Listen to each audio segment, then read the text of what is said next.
Salut à toutes et à tous, c'est Matt. Alors aujourd'hui, on se retrouve pour une vidéo pronostic sur les huitièmes de finale retour de la Ligue des Champions. Alors comme pour la dernière fois, enfin, je vais pronostiquer les 8 matchs. La dernière fois, j'avais pronostiqué la phase aller qui s'était soldée sur une bonne réussite. J'avais eu un bon taux. Après, on va voir comment ça se passe sur le retour. Surtout qu'il y a plusieurs matchs à huis clos, donc ça risque de perturber les matchs. Mais bon, on va essayer de donner le bon pronostic. Alors, comme d'habitude, avant de commencer, n'hésitez pas à vous abonner et à lâcher un pouce bleu, ça fera toujours plaisir. Alors, on va commencer par un match qui nous intéresse, nous, pour les clubs français, qui est Dortmund-Paris Saint-Germain. Alors, au moment où je parle, j'ai appris que le match de Paris sera à huis clos. Donc, ça ne va pas arranger les affaires de Paris.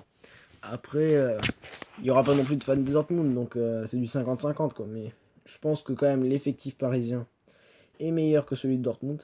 Après, il va falloir le confirmer sur le terrain. On a quand même un Mbappé qui est en forme, Neymar qui est en forme aussi. Donc si Mbappé et Neymar font un grand match, Paris peut se qualifier. Donc moi personnellement dans ce match, je vois bien un 2-1 pour Paris. Vous l'aurez compris, ça mènera à une prolongation. Et après ça mènera au tir au but. Parce que je pense qu'il n'y aura pas de but dans les prolongations. Et avec un grand Keylor Navas, je pense que Paris peut passer en quart de finale. Ensuite, on a le Real contre Manchester City. Là, le Real Madrid, la situation elle va être compliquée. Ayant perdu 2-1 à Bernabeu, le Real est condamné à l'exploit. Donc moi personnellement, je vois une victoire de Manchester City sur le score de 2-1, comme au match aller. Et le pari à prendre, ce sera Manchester City ou nul. Ah, et pour le match de Paris, j'ai pas dit un pari.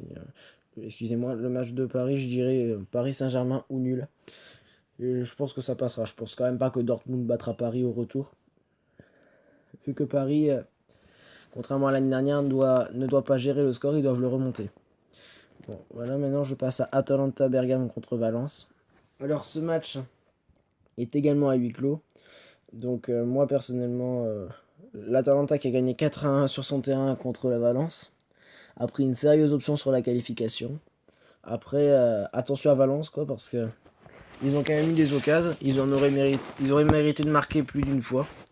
Donc moi personnellement dans ce match, je verrais bien une victoire de Valence, mais de justesse, vraiment de justesse. Disons 2 buts à 1. Et vous l'aurez compris, c'est donc l'Atalanta qui se qualifiera pour les quarts de finale. On passe à l'Atlético contre Liverpool. Alors dans ce match, personnellement, je me méfie quand même de l'Atlético. Tout le monde donnerait Liverpool gagnant. Personnellement, j'ai des doutes parce que Liverpool reste sur 4 défaites en 5 matchs. Donc ça reste en 6 matchs, pardon. Ça reste quand même un bilan pas très bon pour Liverpool. L'Atlético en plus aime bien ce genre de match où il y a de la pression. C'est ce que Diego Simeone aime comme match. Donc attention à l'Atlético qui a en plus gagné le match aller 1-0. Donc moi personnellement dans ce match, je vais dire un partout. Et le pari à prendre ce sera le moins de 2,5 buts parce que je pense que ça va être comme un match aller.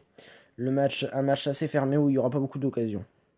On passe à Chelsea contre le Bayern. Donc là, je ne vais pas parler 30 ans de ce match. Le Bayern a gagné 3-0 à Stamford Bridge euh, au match aller. Donc Chelsea est obligé de gagner 4-0 sur le terrain du Bayern. Autant dire que personnellement, je vois vraiment mal comment ça pourrait arriver. Donc moi, je vais dire une victoire du Bayern 2-0. Et le pari à prendre, ce sera Bayern gagnant. On passe à Lyon-Juve. Alors ce match qui nous intéresse aussi vu qu'on est pour les clubs français. Je pense que le match pour l'instant est en faveur de Lyon parce que j'ai appris que le match se déroulera également à huis clos. Donc c'est une bonne nouvelle pour Lyon qui a quand même fait un bon match sur le match aller. Après il faudra pas qu'ils arrivent là-bas en victime parce que la Juve va tout faire pour remonter. Avec un bon Ronaldo tout peut arriver. Mais si Lyon arrive à marquer un but là-bas, la Juve serait obligée d'en marquer 3. Donc si Lyon arrive à marquer une fois là-bas, ils auraient de grandes chances de se qualifier. Donc moi, personnellement, je pense que la Juve va gagner le match 2-1. Mais que Lyon se qualifiera quand même grâce au but à l'extérieur. Donc moi je pense que Lyon se qualifiera pour les quarts de finale. On passe ensuite à Tottenham contre Leipzig. Alors moi dans ce match, je vois vraiment mal Tottenham se qualifier parce que l'effectif, comme dit José Mourinho, est trop juste. Et donc, personnellement, vu le match aller qu'il y a eu à Wembley, où Leipzig a gagné 1-0, c'est vraiment un hold-up qui est eu que 1-0. C'est surtout grâce à un grand Hugo Lloris qui a sauvé les meubles à Tottenham et qui maintient encore le suspense. Mais personnellement, je vois bien Leipzig gagner sur son terrain, disons 2-0 contre Tottenham. On passe ensuite à Naples contre Barcelone. Alors le Barça n'est pas en forme, mais le match se fera au Camp Nou. Après, on ne sait pas si le match sera à huis clos ou pas. Mais le Barça au Camp Nou, c'est quand même dur à battre. Donc je pense que le Barça gagnera le match. Disons 3-1. Et le pari à prendre, ce sera Barcelone gagnant. Voilà, c'est tout pour ces pronostics. Alors, n'hésitez pas à vous abonner, à lâcher un pouce bleu. Et moi, je vous dis à la prochaine. Ciao à tous. Au revoir.